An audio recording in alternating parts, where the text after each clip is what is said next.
Bonjour chez vous, mesdames et messieurs, bienvenue dans votre émission du J-Presse qui reçoit ce matin Joachim Diana, éditeur du journal de La Colombe. Joachim, bon retour dans votre émission. Merci beaucoup, Obed, pour l'invitation. Toutes les fois qu'on est à Kinshasa, si votre invitation tombe, on n'hésite pas, on vient au service de la nation. Également Sergent Seka du journal de la ville. Serge, bonjour. Bonjour Obed, bonjour aux amis sur ce plateau, bonjour à tous les téléspectateurs, particulièrement à ceux de l'Est. Je pense ici aux amis de Bukavu, Goma, Bunia. Et voilà, restez toujours branchés parce que nous sommes un seul peuple, une seule nation. Et Freddy Chioyo, des nouveaux médias en ligne, FNTV, pour essayer je crois. Bonjour. Bonjour Obed, c'est un plaisir de te rencontrer.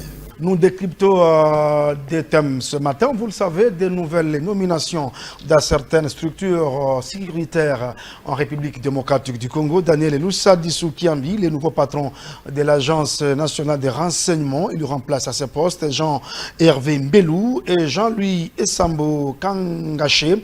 Et le nouveau conseiller spécial en matière de sécurité du président Félix Tshisekedi. Il remplace à ce poste Jean-Claude Kabongo. Ces nominations sont intervenues à environ 2 semaines après que quelques ONG de défense des droits de l'homme ont dénoncé des arrestations arbitraires opérées par l'ANR, par la sécurité militaire, et mémorandum déposé depuis le 15 juillet dernier au bureau du président de la République démocratique du Congo.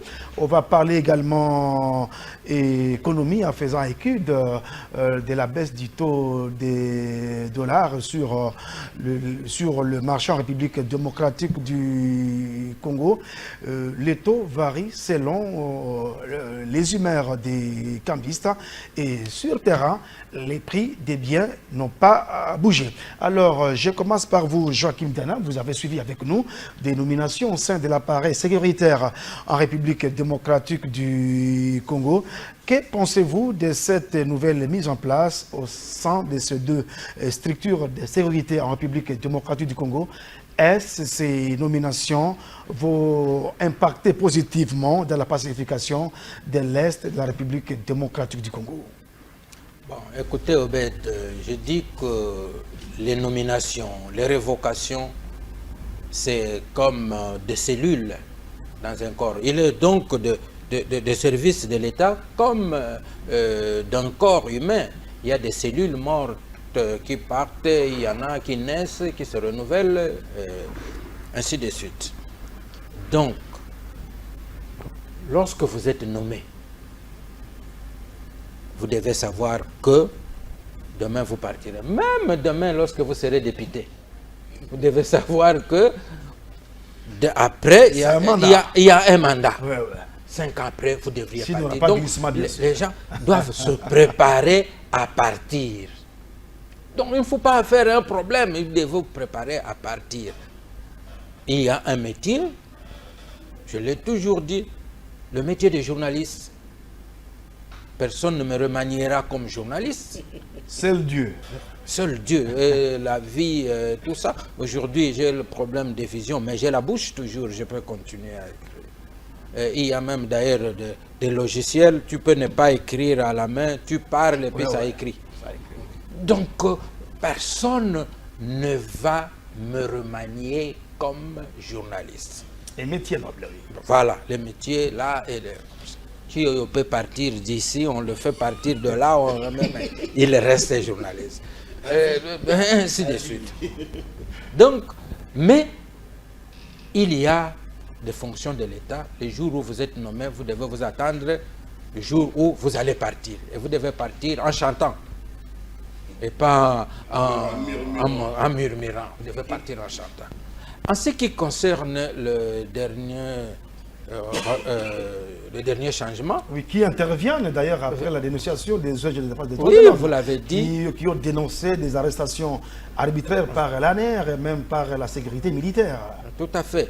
En plus de ça, il y a les réseaux sociaux qui ont dénoncé l'activisme négatif de l'ANR. Malheureusement, on n'a pas encore touché du côté des bureaux de, je ne sais pas, il relève de qui. C'est tout le monde qui parle des bureaux de Mais le patron de la police de Kinshasa les a suspendus Voilà. pour l'instant. Alors, donc, ce sont des plaintes. Quand la population se plaint comme ça, il était normal que l'on prenne la mesure de changement.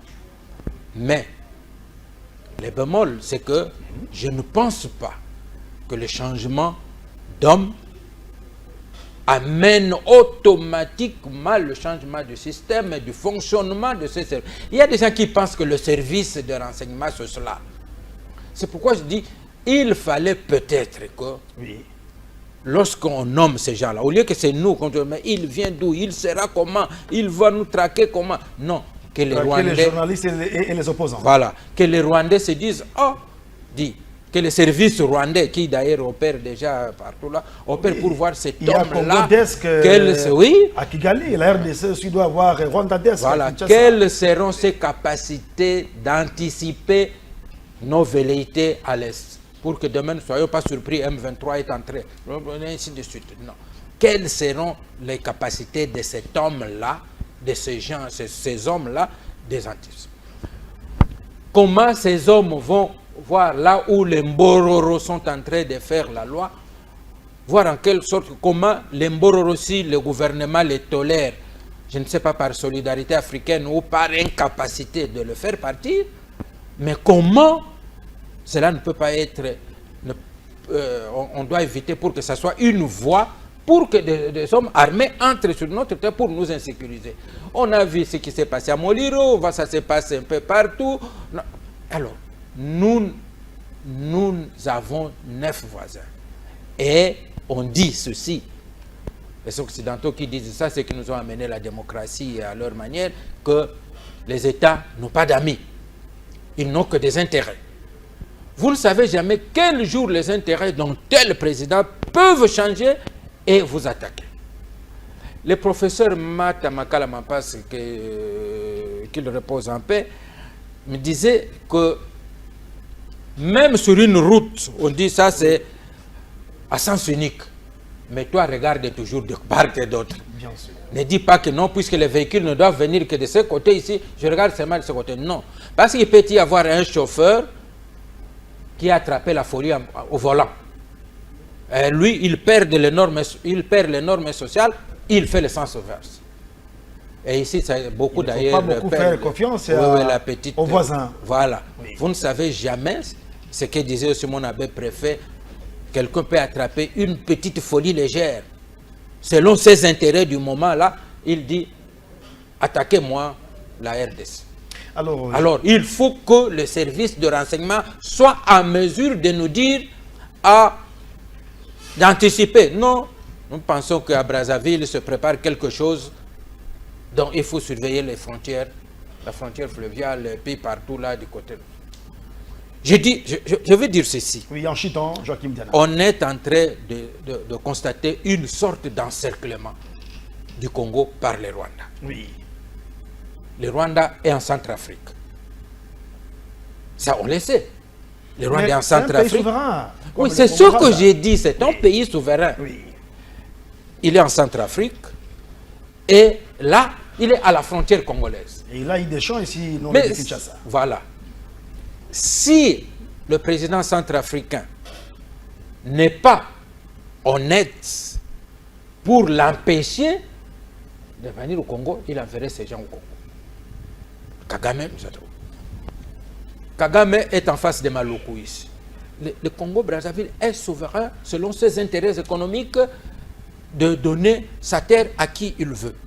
Mais c'est à nous à vérifier, dire non, il y a maintenant un danger dans cette frontière, nous devons la surveiller. Oui. Ce n'est pas à venir dans les médias pour dire Denis Sassou Nguesso, c'est le président Touadéra. Non, non. Nous devons dire, c'est vrai, c'est un danger, c'est une nouvelle donne. Et cette donne sécuritaire, nous devons la prendre en charge et surveiller notre frontière. Voilà. Et là, c'est le travail justement de ce renseignement, c'est le travail de la sécurité. Alors, Joachim Diana, 30 secondes, que dites-vous de Lussadisou Kiambi Daniel, qui est chevronné? Il a fait l'une des meilleures écoles militaires au monde, donc l'école militaire belge avant de devenir médecin cardiologue au sein des FARDC. Et c'est un homme pétri. Bon, je ne veux pas parler comme certains confrères, certains amis qui ont dit qu'ils ne voyaient aucune relation entre la cardiologie et le renseignement. Ils ne voyaient aucune relation. Bon, c'est vrai. Demain, on peut prendre... J'avais déjà proposé ça, je crois, dans les réseaux sociaux, qu'on envoie Chiyoyo comme ambassadeur du Congo en Afghanistan. Oui. Bon, pourquoi? Mais je pensais qu'il pouvait bien travailler là-bas. Oui. Je ne vais pas dire que... Non. Comment il n'est que journaliste, on ne voit pas les relations avec la diplomatie. Non, il y a possibilité de tout faire.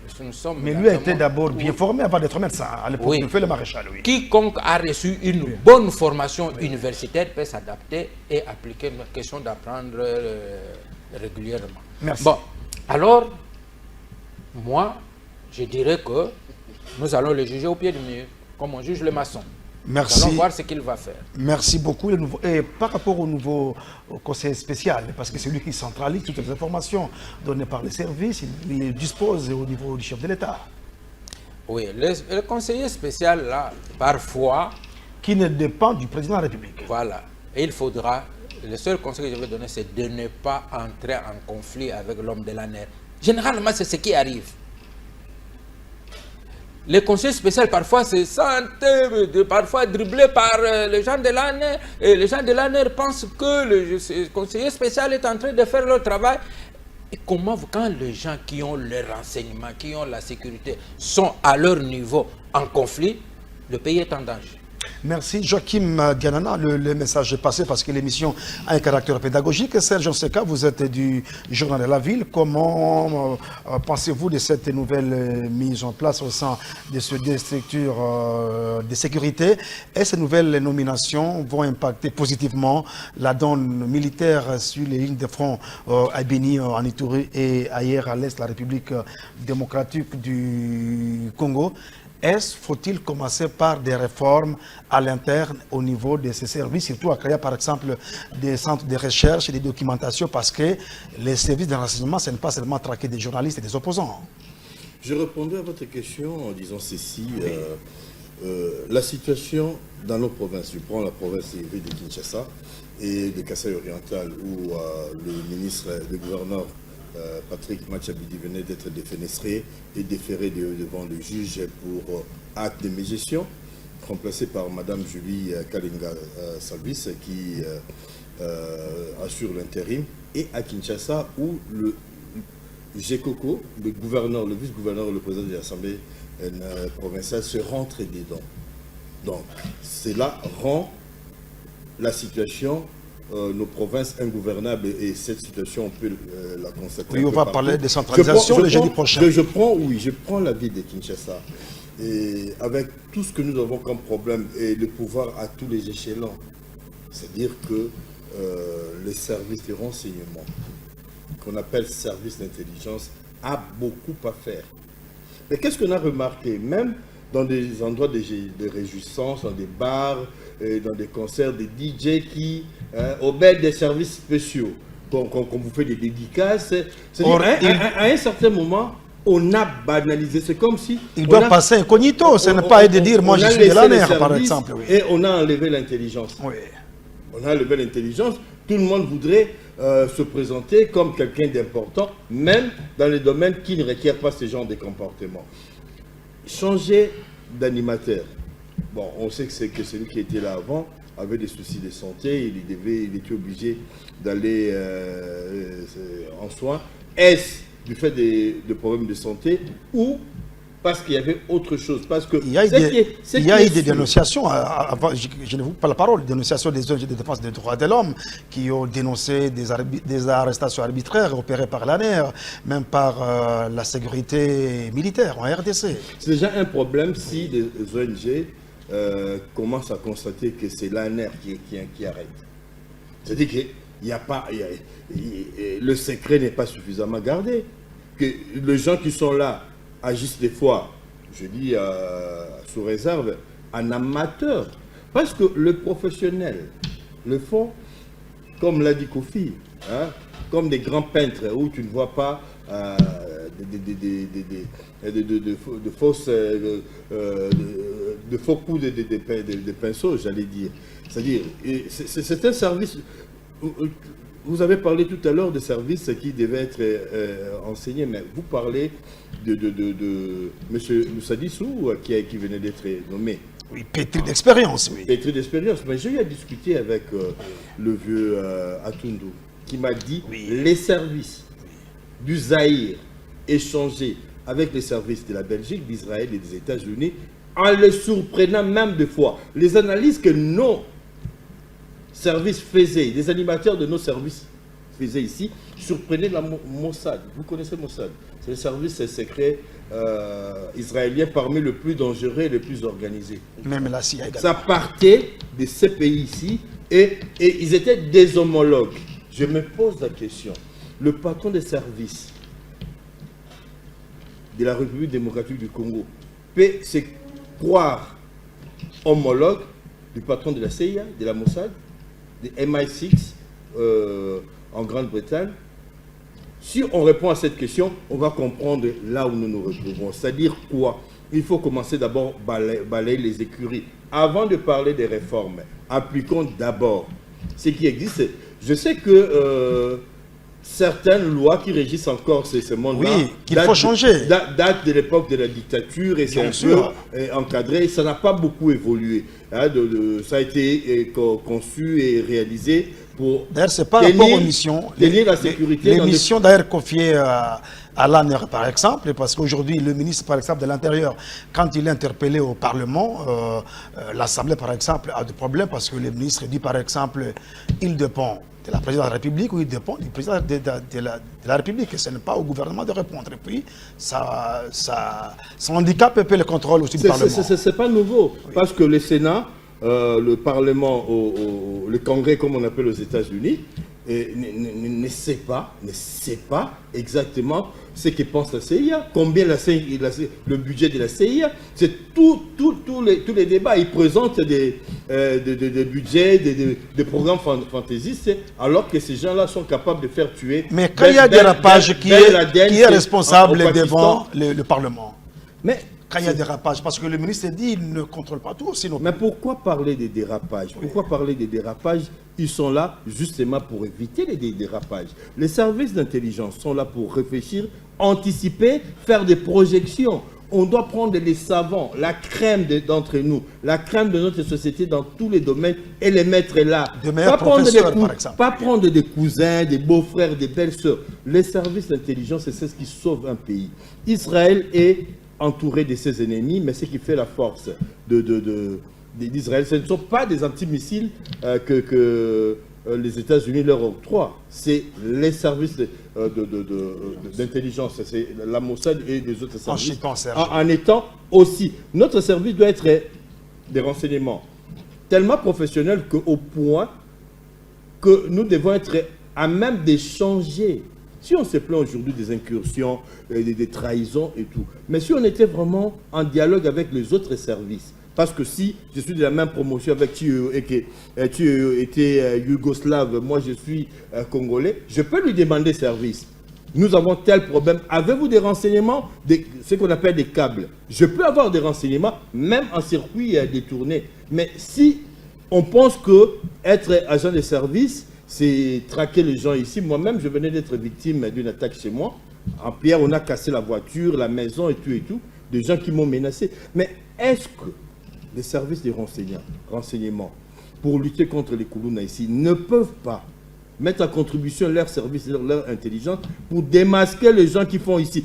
Je me dis, quand on est déjà incapable de traquer les Koulouna ici, comment on va le faire contre les M23 et les EDF et tout les EDF, comme il faut plus de renseignements. La guerre asymétrique, par exemple. Sur une petite échelle, celui qui peut faire de petites choses, pour aussi faire de grandes. Parce que je me pose la question, la même question que vous vous posez, en ce qui concerne la capacité, l'efficacité de nos services. Changer.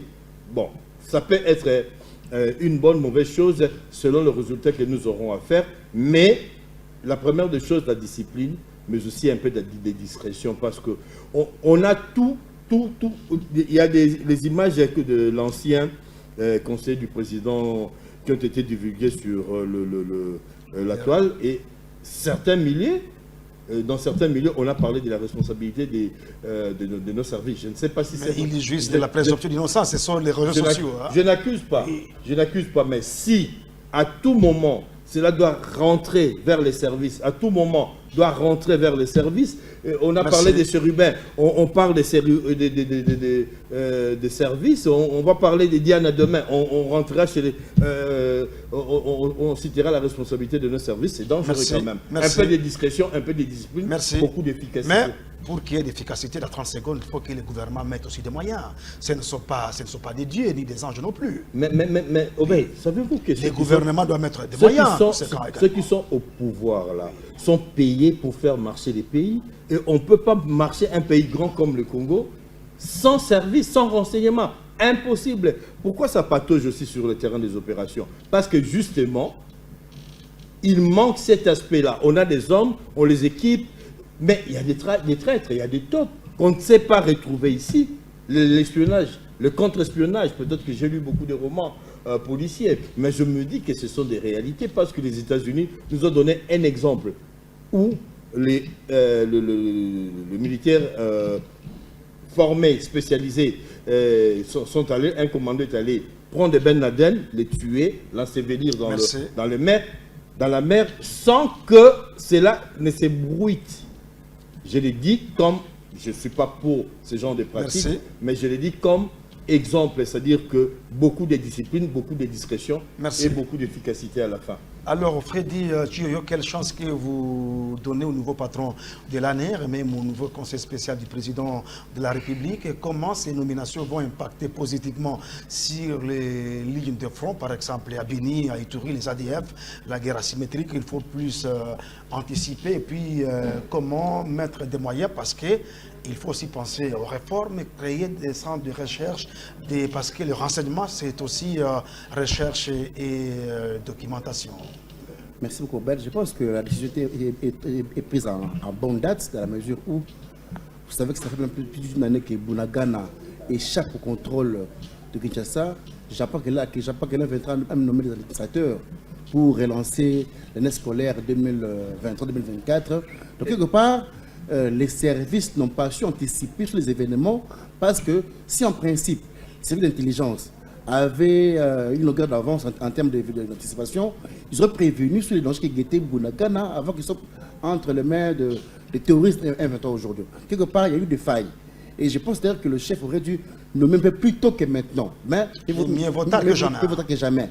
Mais maintenant, il a entendu les dénonciations de la population. Sur la radio onusienne. Oui. En fait, quand j'ai vu les nominations, j'ai tenté un peu de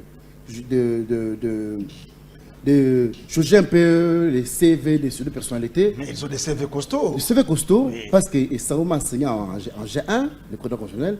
Mais je ne vois aucun lien entre sa biographie et la sécurité nationale. Mais je pense que mais c'est magistrat, c'est magistrat de carrière, un professeur de droit, oui. Fonctionniste. Oui. Mais cela a des liens avec la sécurité. Question marque. Mais je pense que le président de la République est l'homme le plus renseigné du pays. Vous allez le juger à l'œuvre, comme l'a dit Joachim Diana. C'est un monsieur qui est mieux renseigné sur les individus. Le casting était fait parce que les services ont changé, ont coaché, on peut dénicher les qualités de ces deux personnalités. Oui. Mais je pense que côté humain, c'est un monsieur respectable, monsieur Sambo, un monsieur qui est vraiment humain, un monsieur qui n'aime pas de conflits avec des gens, de par son parcours professionnel. Quand vous l'interrogez, vous comprenez que c'est un monsieur qui n'a pas été en conflit avec des individus, contrairement aux autres qui ils sont nommés à quelques mois des élections à RDC. Oui, je pense que mieux vaut tard que jamais. Sambo est là, il va me succéder à M. François Beya, parce que M. Bouka Bongo ça a été un intérimaire. Il était assistant de M. François Beya. Il a été nommé comme intérimaire pour ne pas créer un vide. Nous Sadissou bien formé en Belgique. Nous Sadissou, un Mukongo, un Congo, un monsieur très calme. Il était proche de feu Tshisekedi Djamoulumba, père à son âme de reste mémoire. Il était aussi un homme bien formé au niveau de la DSP. Sous Mobutu, et il est parti en 97 avec l'arrivée de la FDL. Un monsieur rompu je ne sais pas où est-ce que le président l'a pu le dénicher, quand même, parce que ce sont des pièces rares. Quelle chance que vous donnez à cette nouvelle équipe En tout cas, beaucoup de chance. Je pense qu'on a besoin, parce que le président Tshisekedi avait dit pendant sa campagne, on devrait humaniser les services de renseignement. Mais ça traîne quand même. Mais ce n'est pas normal qu'on puisse, sous Règne Tshisekedi, les cachots clandestins continuent à exister qu'on arrête un politicien à l'entrée d'une émission. Ce n'est pas normal. Oui. Parce que s'il y a des chefs d'accusation sur un individu, il est de bonne loi, vous établissez une demande de comparution, monsieur, vous voulez être en droit. Il a un domicile fixe. Oui. Mais ce n'est pas le poursuivre sur une petite télévision, vous l'arrêtez. Ça sont des choses qu'on ne peut pas voir sur Tshisekedi. Mais ce n'est pas normal. C'est pourquoi je pense qu'il a compris qu'il y a des gens qui n'intégraient pas, qui ne voulaient pas s'incruster dans sa vision. Il a promis en finir avec les cachots clandestins. Mais je pense qu'avec ces deux hommes-là, et Sambo et le Souli, ce sont des hommes qui pourront mettre en branle la vision du chef de l'État en termes d'humanisation des services de sécurité. Parce que récemment, on convoque un confrère à Chilkadi, m'a parlé, alors qu'il y a un tribunal de père, il y a le ministère, le GESAC. Pourquoi inviter un confrère dans les géoles du CNS? Vous voyez que même s'il n'y avait pas un plan machiavélique, mais ça fait quand même peur d'aller dans les gens de CNS pour être entendu. Donc, ce sont des pratiques que UDPS avait combattues hier, qui ne vont pas se répéter aujourd'hui sous sa gestion. Donc, aujourd'hui, le président Tshisekedi a bien fait de vouloir balayer, parce qu'il n'y a pas que la sécurité, il a balayé tous les cabinets. Et je suis content qu'on puisse nommer des gens capables, en mesure d'apporter du contenu à sa vision. Le peuple d'abord, ça veut dire social, que les gens mangent bien, que les militaires aient des belles tenues, comme c'est le cas aujourd'hui. Nous saluons. On va en parler. Merci beaucoup. Alors, dans 30 secondes, oui, allez-y. Et puis, Diana dit un truc important ici. Oui. Le Rwanda, avec ses velléités expansionnistes, est en train de côtoyer, de faire les copines avec tous les pays voisins de la sous-région. Et qui fait la RDC. Alors, c'est le travail de M. Lussadis maintenant et M. Sambo d'anticiper sur des événements au cas où il y aurait un plan B contre notre pays. Peter Kazad également, il ne met pas dire, c'est le patron de l'intérieur et sécurité. Oui, Peter Kazad dit c'est le gouvernement qui est juste un patron de tutelle, mais je pense que le travail, l'efficacité au niveau des services de sécurité, au niveau de l'AN et au niveau du CNS, je pense qu'ils doivent ouvrir l'œil et le bon pour bien voir, avoir des bonnes lunettes, pour bien éviter l'irréparable qui nous guette dans je ne sais pas combien de temps. Puisque vous savez, généralement, dans le Rwanda, a son tendance à nous surprendre généralement. Merci. Alors, on crie que Maluku demain soit déclaré zone occupée par le Rwanda avec les bobos qui est là, tu vois un peu. Alors, Joachim Dana, on va clôturer avec le tout premier sujet. Sur terrain, les armes continuent à exécuter l'hymne de la mort. Les opérations conjointes FRDC UPDF donnent des bons fruits dans la vallée de Malika, mais vers Oicha, sur le territoire du Béni, certains champs étaient déjà fréquentés par les EDF, mais pendant la récolte, ils ont fait ça sciemment, les EDF. Ils s'attaquent à la population pour récolter parce que Malika, qui est le grenier, les FARDC les coincent à ces niveaux. Et pourquoi ne pas mettre à contribution les meilleurs professeurs intellectuels congolais au sein des services de renseignement? Oui, je l'ai dit peut-être. Il y a, c'est vrai, les services, mais il y a les gens. Mais il y a aussi la mentalité congolaise. Oui. J'aimerais que les Congolais ne se mettent pas en tête que quelqu'un de renseignement, un responsable de l'ANR, c'est un tueur, c'est un monstre. Ce sont des hommes. Moi, j'aimerais le dire, j'ai fréquenté mon frère Kalev. Je l'ai fréquenté. Mais justement, c'est ce que je refuse. C'est ce que je refuse. Je pense qu'il y a des gens, quand ils rencontrent Kalev sur la route comme ça, ils fuient. Mais oui, mais alors, je dis, il a posé la question de savoir pourquoi ne pas prendre les bons professeurs et tout ça, les mettre là-bas, et ainsi de suite. Des génies congolais. Je vous dis que, je donne un exemple, parce que moi je n'aime pas parler dans le vide. Oui. Quand vous rencontrez Kalev, vous causez avec lui, vous parlez, c'est un homme humain, simple et tout ça. C'est vrai. Mais je vous dis vrai. En tout cas, moi je pense que c'était mais on crée une réputation qu'on colle sur quelqu'un et demain, quand il sortira, il devient un peu comme Honoré Ngwanda. qui aimerait avoir Mwanda comme voisin. Parce qu'il était des renseignements, on lui a créé une étoffe, de même on a créé une étoffe généralement faux de Kalev. Un petit mot par rapport à Béni, rapidement. Donc, j'ai dit ceci, Béni, nous avons dit, je vous l'ai déjà dit ici sur ce plateau, c'est une guerre militaire, c'est vrai. Et plus le renseignement, Mais une guerre c'est asymétrique. plus une affaire de renseignement. Je me dis, mais pourquoi ne pas avoir les gens qui sont avec les ADF là-bas en brousse, les gens de renseignement là-dedans, Les infiltrés. les infiltrés. Pourquoi ne pas le faire? Pourquoi nous faisons des demi-mesures?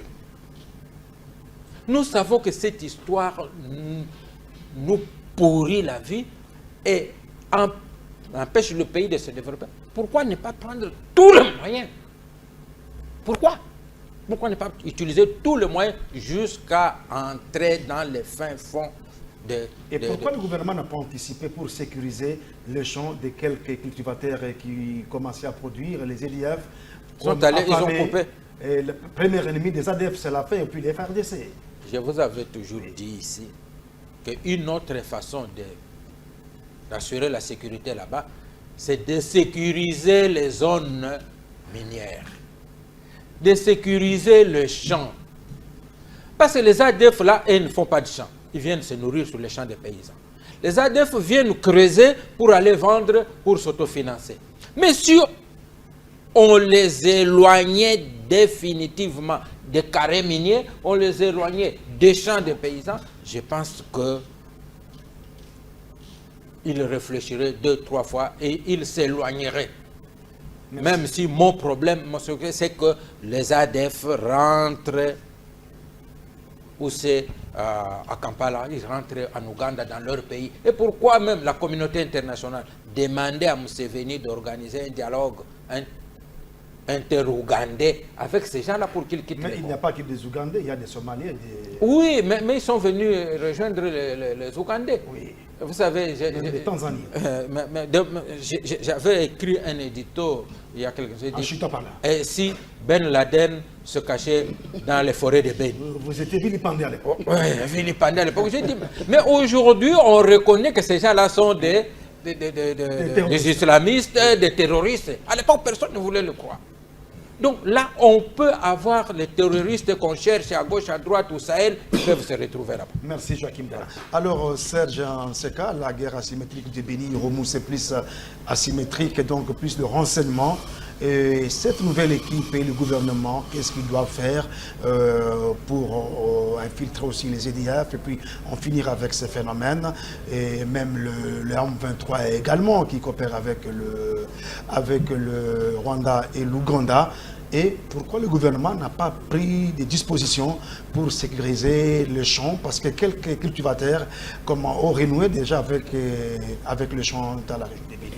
Merci Obed pour la parole. Là, en ce qui concerne la guerre, nous sommes à un autre niveau de renseignement. On parle des renseignements militaires, parce qu'il y a le renseignement civil et les renseignements militaires. C'est la mise à contribution qui est piloté par le général Ndayouel.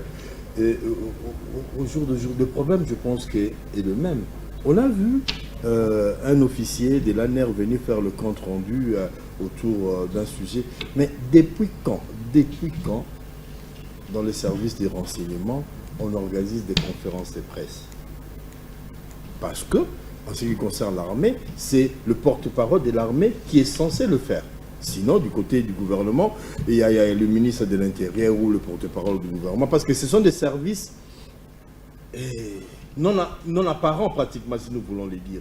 Mais on les a tellement mis au devant et on les a mis dans le même titre que les entreprises de portefeuille de l'État. Quand on vous nomme, on va boire Kebino Bafoufou et vous célébrez parce que notre frère est devenu âgé, est devenu... Non, déjà l'approche est mauvaise. Quand on nomme, certains en vous nommant, vous devriez d'abord commencer à pleurer. Pourquoi? Le professeur Sambo tel qu'il est là, il cesse d'être monsieur le professeur Sambo qu'il a été, sa vie sera passée au crible. Il prendra tout sur lui. Tous les ennemis de la République démocratique du Congo seront d'abord ses ennemis. Tous ceux qui cherchent à avoir les terres là-bas sont d'abord les ennemis de Naïwel avant d'être les ennemis de Chiwewe.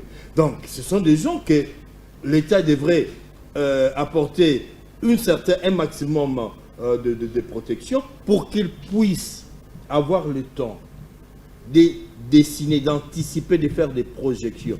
La dernière fois ici, on avait anticiper les massacres, surtout par exemple à Bini, oui, mais parce à Irumu, à Mapoubou, vers Oicha. Dans le milieu des militaires, on parle des bacs à sable. Ces gens-là qui nous attaquent, qu'est-ce qu'ils cherchent? Si nous, journalistes, réfléchissons, et à plus forte raison des professionnels qui sont, ils veulent quoi? Ils veulent de l'or, ils doivent venir s'approvisionner parce que c'est la saison de récolte. Mais vous prenez des dispositions. C'est comme si on était des amateurs, un peu comme avec les Jeux de la francophonie, où on gagne difficilement. On a des équipes qui n'ont d'équipes que des noms et avec des maillots. Mais quelques médailles, mais on pouvait faire mieux. Non, non, soyons. Si je le dis, c'est pas que j'aime pas le Congo. C'est pas le sujet. Arrêtons d'être fanatiques. Justement, c'est le sujet. Merci. Arrêtons d'être fanatiques. C'est-à-dire que si nous devons faire des choses, faisons-le bien. Si c'est mal fait, on le cache. Mais les autres le feront. Aujourd'hui, il y a l'axe Kigali, Bangui et Brazzaville qui se tournent pratiquement contre la République démocratique du Congo. Vous pensez avec quoi nous allons combattre ou riposter ou déjouer dans le cas où il y aurait de mauvaises idées, de mauvais plans contre la République démocratique du Congo? Si on n'a pas des hommes sur le terrain, on n'aura pas la capacité d'utiliser les populations à notre faveur pour qu'on puisse avoir des informations. Alors, Freddy Chioyo, comment mettre tout cela en musique pour anticiper les tueries et puis on filtre même les EDF, même l'M23 qui contrôle les agglomérations dans les Rutshuru, une partie des Massissi. Et la RDC doit avoir aussi des ougandadesques, rwandadesques, congo-brazzavillesques, comme c'est le cas à Kigali, congodesques. Étudier ce que veulent les Congolais, ce qu'aiment les Congolais, par exemple, ou bien ce qu'aiment le Rwandais, le Burundais, le Brazzavillois, ainsi de suite. Il faut une politique générale de sécurité. Parce que les Koulouna qui ont surgi à limiter hier à Bumbu, à Selembao, ne sont pas différents d'un 23 qui tue et massacre les gens à Béni. Il faut mettre en place un plan de sécurité nationale pour épargner la vie des Congolais, des tueries, de ces tueurs de l'Est. En fait, j'ai dit tantôt ici, comment est-ce qu'on n'a pas su dévancer l'événement pour que Bounaga ne tombe pas entre les mains d'un 23? Et aujourd'hui, c'est comme si on a oublié ça, c'est devenu normal. On ne parle plus de Bunagana, comme si donc le pays était de manière voilée, balkanisé. On n'en parle pas. Je pense que le vrai chantier, c'est d'abord là, restaurer le droit de l'État partout dans tous les pays sur le 2 345 000 kilomètres carrés de l'RDC de superficie.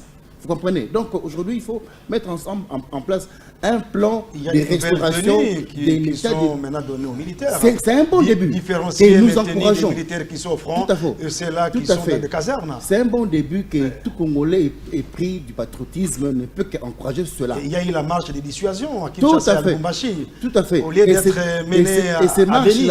Ces marches-là devaient être étendues jusqu'à Béni pour dissuader l'ennemi. Vous comprenez? Ici à Kinshasa, c'est vrai, la paix n'est pas totale avec nos Koulouna qui nous terrassent, qui nous pourrissent la vie. Mais je pense qu'on doit encourager encore davantage. Merci. Et c'est déjà bon avec la loi de programmation militaire. On met $1 milliard américains. C'est pas dans ça. Chaque année. Pour l'échapper au gouvernement de la République. Et nous pensons que ces efforts doivent être capitalisés davantage. On attend les effets sur le terrain. Tout à fait, parce que ne faut pas que nos amis de Rutshuru, des Massissi, ne puissent pas voter à cause de cette guerre nous imposée par le Rwanda. C'est pas normal. Merci. Mais aussi renforcer la sécurité au niveau de Maluku, mais également vers la RCA, parce que on ne sait pas ce qu'ils pensent, parce que ces trios, Rwanda, Brazzaville, Bangui, en tout cas, ça m'étonne de l'esprit. Je crains que demain, on soit surpris par une évasion de Rwandais ici au niveau de Maluku là-bas, là où vous avez mis vos usines là de Pepsi, Cola, tout ça. C'est pas intéressant. Merci. Alors, on est à la fin de l'émission. On aura chacun une minute. On va parler économie rapidement. Joachim Diana, dans une minute. Baisse des taux de dollars américains sur le terrain. Les taux varient selon les humeurs des cambistes sur le marché. Les prix des produits n'ont pas bougé. Quel est votre commentaire? Écoutez, ça me rappelle une anecdote. Ce matin, que j'ai vécu personnellement, j'ai vu mon épouse triste là. Je dis, qu'est-ce qu'il y a? Elle est allée payer le loyer. La propriétaire lui a dit, va toi-même m'acheter les dollars. Oui. Alors Parce que les taux, voilà, le salaire est payé ici dans notre pays en francs congolais. Parce que les taux qu'elle existe, ce n'est pas le taux qui est sur le marché. Donc c'est les taux très élevés. Dis-moi alors, donc il faut 200, je ne sais pas, 2500, 2600, 2700. Oui, oui. 2700. Si vous ne voulez pas, allez vous-même m'acheter les dollars. Alors, je ne sais pas où est-ce qu'elle va acheter les dollars. Ou il faut maintenant attendre qu'on trouve l'argent pour les taux du bailleur. Mais il y a eu semblant quand même. Le franc congolais a repris avec sa chute. Il y a quelques jours, quand même, les taux commençaient à baisser, même si quand les taux baissaient, le prix des produits n'ont pas bougé. Là, c'était normal. Le ministère de l'économie aussi, oui. C'était normal que les prix ne baissent pas automatiquement. Ça, oui. Nous le vivons depuis que nous vivons cette histoire, a commencé avec Zahir Monnet, où chaque jour, à 16h, on fermait les magasins pour changer les étiquettes. Chaque jour. Chaque jour, c'est pourquoi on est arrivé à des millions. On vous achetez un pain à 2 millions de Zahir, à 3 millions. Le gouvernement a injecté 150 millions. Alors, c'est ce que j'ai dit. Pour stabiliser les taux, 150 millions. Pourquoi le gouvernement a attendu 3 mois presque que la situation pourrisse pour déverser cet argent? Sur le peu de notions d'économie que j'ai, c'est que on a vu ceux qui ont réussi à stabiliser la monnaie, c'était quoi? Dès qu'il y a cette opération-là, on s'est dit, sans doute, il y a plus de francs congolais sur le marché, le dollar est devenu rare et on injectait les dollars sur le marché. Merci, Joachim. Au lieu de ne pas le jouer, on les donnait aux importateurs. Au lieu qu'ils aillent chez les cambistes pour chercher... Les mesures étaient prises par le gouvernement, vous le savez. Même les frais d'émission désormais seront payés par la voie bancaire, ainsi de suite, même des comptables également publics. Un peu tardivement, mais oui. Espérons que ça va marcher. Ok, alors Serge Senka, vous êtes journaliste et économiste, c'est votre domaine. Comment expliquer cette nouvelle perte de valeur à moins d'une semaine après que la Banque centrale a injecté 150 millions de dollars américains pour stabiliser les taux? Oui, ce sont des mesures palliatives qui, à mon avis, ne sont pas des mesures définitives. On a vu une petite baisse, mais maintenant c'est l'embellie, ça commence à remonter. La République a besoin de beaucoup d'argent, d'abord pour soutenir la guerre d'une part, payer les fonctionnaires et aussi près de 700 millions pour organiser les élections, parce que vous le savez, la CENI est en train d'étendre d'argent et puis par rapport au délai, on doit aller au pas des courses. Mais de l'autre côté, où est-ce que nos revenus, combien rentrent? Si aujourd'hui, on fait tourner la planche... Non, les impôts européens désormais Mais un pays ne se développe pas, malheureusement. En francs congolais, c'est parmi les mesures du gouvernement. Les impôts n'ont jamais développé un pays. Ouais. Ce qui développe l'économie d'un pays, c'est la production. Quand nous produisons, nous vendons. On ne produit pas, on vend très peu. Et ce qui rentre par l'impôt, c'est rien par rapport à ce qu'on devrait. Quand Gécamine Datan faisait entrer autant d'argent aujourd'hui, avec près de 2 millions de tonnes que nous sommes en train de vendre, 2000, je ne sais pas, je vais vérifier, combien l'État congolais est en train de gagner. C'est-à-dire quoi? Le rentrée en devises sont pas importantes, ce qui fait que on a beaucoup de devises en francs congolais, on a beaucoup de billets en monnaie locale, et on a difficile aujourd'hui à maîtriser parce que la demande est forte. les gens voudraient avoir, tout le monde voudrait, même les VDN à la maison, madame, voudraient avoir des dollars. Donc, on peut prendre les dollars même à 3 000 francs congolais si le besoin est là. Pourquoi, en 30 secondes, les cambistes ne sont pas régulés ce métier en RDC? Que doit faire le gouvernement? Parce que les cambistes se réveillent, ils mettent auto. Il n'y a personne pour l'inquiéter. Le gouvernement devrait mettre à la disposition des banques et de messieurs fonctionnaires comme Diana ici, des mécanismes pour avoir les dollars. Même les gens du gouvernement là, les gens du gouvernement, quand ils doivent voyager, on le paye à minuit. L'argent sort de la banque centrale. Ils doivent prendre l'avion le matin. Où est-ce qu'ils vont? Ils ne vont pas dans des banques commerciales ici. Ils vont chez les cambistes et ils proposent des taux tellement intéressants pour les cambistes. C'est qu'aujourd'hui, le cambiste peut prendre des dollars à 3 000 francs. Et puis ainsi, le marché va suivre. C'est la rue, c'est l'informel qui dicte son tempo à la banque centrale. Et ça ne change pas par des mesures en conseil des ministres, ça ne change pas par des mesures politiques et des matinées populaires des partis politiques. Non, Merci. Il faut des mesures vraiment fortes, il faut des mesures incitatives et essayer de formaliser ces secteurs informels, de l'économie informelle, de manière à récupérer ce qu'on peut récupérer et vendre. Merci. Dans moins d'une minute, vous serez pénalisé. On a la fin de l'émission. Les prix, quand il y a quand même semblant de baisse des dollars, des prix n'ont pas bougé, même les opérateurs de télécommunications, la population pleure beaucoup. Mais quelqu'un qui achète sa marchandise à un prix X doit récupérer les intérêts par rapport à ce qu'il a investi comme Mais à RDC, c'est éternel, même s'il finit avec ses stocks, il va continuer à faire faire croire que c'est l'ancien stock qui continue. Lorsqu'il y a stabilité, on doit avoir un contrôle toujours. Lorsqu'il y a stabilité, que les gens commencent maintenant à faire baisser un peu le prix. Mais j'ai posé la question hier à mon ami Diana, hier à Okapi. C'était quoi la recette de Matata et Mozito pendant au moins 10 ans de stabiliser la monnaie sans production, qu'a évoqué mon ami Sidji de sa côté? On produisait quoi sous Kabila? On produisait quoi sous Matata et Mozito? On a produit quoi pour qu'on puisse avoir... Le gouvernement doit les inviter pour les écouter. Le taux de 9 là, pendant 5 ans. C'était déjà quoi? Parce qu'un veut toujours exister, il y a toujours la guerre, on tue toujours à Béni, on massacre toujours à Rutshuru. Mais comment est-ce qu'on avait maintenu ce cap-là? La troïka stratégique. Ah bon, alors je pense que Matata Pogno, Mozito sont des républicains. Ils doivent donner la recette à Sama Lukonde. Non, c'est-à-dire qu'on apprend tous les jours. Quelle était la recette de Mozito et Matata pendant 10 ans que nous puissions avoir? Parce qu'on ne produisait pas à l'époque aussi de Mozito et Matata. Mais qu'est-ce qui fait qu'aujourd'hui... Mais on a commencé à produire quand même. Ça ne veut dire qu'on ne produit pas. Bon, allez-y. Qu'est-ce qui fait que chaque mois, chaque semaine, tantôt l'embellissement, des embellissements, mais c'est dû à quoi? Hein? Parce que... Non, mais je pense qu'il y a... On est à la fin de l'émission. Oui. Mais je pense que... Oui. Quelle solution rapidement? On est à la fin de l'émission. Il faut recourir à l'expertise de ceux qui ont pu tenir la situation à l'État, à l'époque. Oui. Parce que ce sont des Congolais, ils peuvent donner aussi leur contribution pour stabiliser le prix. C'est nous qui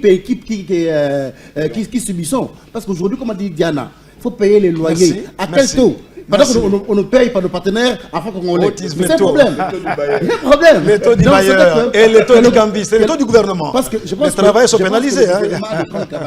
Quand même, c'est un grand économiste, un fait économiste. Je pense que la recette pour mettre fin un peu à l'hémorragie. Merci. Alors, l'émission DigiPresse tellement pédagogique recevait Joachim Diana du journal La Colombe. Merci. Sergent Seka du journal de la ville et Frédéric Chioyo de fntv.cd. Nous disons merci à notre confrère Nikelski Belbel du journal Les Coulisses et qui nous aide toujours à préparer cette émission. Et retrouvez cette émission en rediffusion à 23h45, samedi à 16h45 et dimanche à 9h30, mais également à la radio digitale Congo FM sur les 6.5 samedi et dimanche, mais également à Bénia sur la radio télé Graben Béni RTGB. Bonne journée chez vous, accompagné de votre chaîne.